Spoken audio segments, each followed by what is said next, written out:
One FM Comedy Club. One Comedy Club. Comedy Club. Le Comedy Club avec Noah en ondes. Comedy Club. Le One FM Comedy Club. On débrief avec lui toute la semaine l'actu suisse à la sauce québécoise. C'est parti, Noah.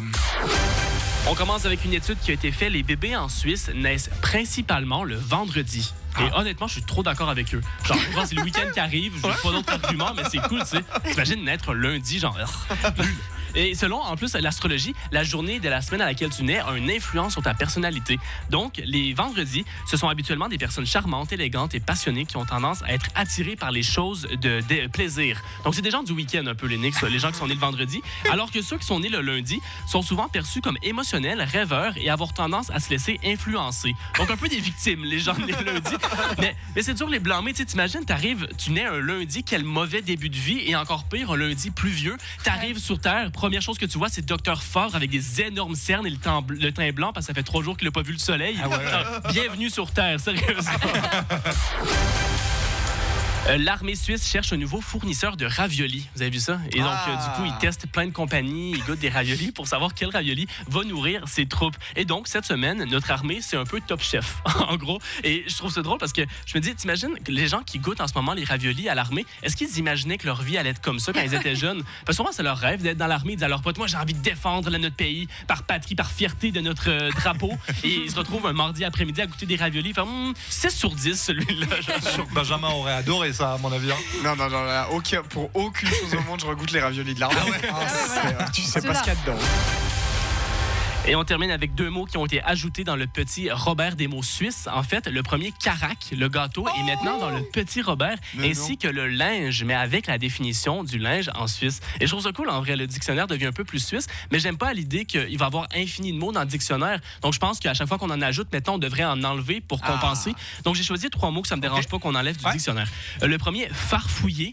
C'est quand la dernière fois que vous avez utilisé ce mot, déjà de base? Si. Farfouiller, c'est vrai? Ben, je dis toujours arrête de farfouiller dans ton nez, Benjamin, là, qui est toujours en train de se Mais c'est ça. Genre, ça veut dire fouiller en bouleversant tout. Genre, la fois que ça m'arrive dans ma vie, ça va pas me déranger de pas avoir un mot pour décrire ce qui vient de m'arriver. Non. Farfouiller. Oui, c'est sûr. On sait, nous, ce que ça veut dire farfouiller. T'as pas besoin de nous l'expliquer. Ouais, ok, moi, j'étais pas certain, mais bref, ça, c'était mon premier mot que ça me dérange pas. Sinon, le deuxième, je suis allé avec iceberg. Je trouve que glace, c'était suffisant. Pourquoi beaucoup de glace dans l'eau, ça devient un iceberg?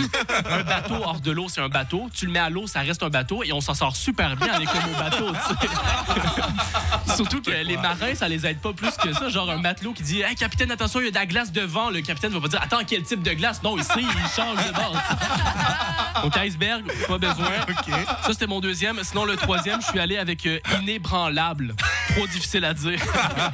Mais après, ça me dérange pas des mots difficiles si on les utilise souvent. Genre bouilloire, pas facile, mais on l'utilise trop souvent, c'est OK. Ouais. Mais inébranlable. Et d'ailleurs, tu ne peux pas être inébranlable en disant le mot inébranlable. Tu as trop besoin de te concentrer.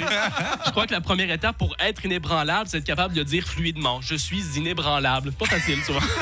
Voilà, c'est mes 3 mots. Ça me tient pas plus à cœur que ça s'ils partent du dictionnaire. Mais je veux quand même souhaiter à l'armée d'être donc inébranlable pour leur choix de ravioli. Bravo, merci Noah. La première fois que j'entends, il est gênant presque au bout d'un moment à répéter le mot inébranlable. Il y a branlable de là. C'est quoi le contraire d'inébranlable? Branlable. Ouais, voilà. Non, branlant. Branlant. Bah oui, un meuble. Ouais, c'est vrai. Bah non. Ah non, et vacillant. Ouais. C'est quelqu'un d'assez vacillant. Peut-être. Écoutez, si vous avez la définition exacte de l'inverse du mot inébranlable, n'hésitez pas à nous le faire parvenir. En tout cas, on te remercie Noah pour nous faire connaître toutes les semaines un petit peu mieux notre pays. C'est bien. Bonne semaine tout le monde.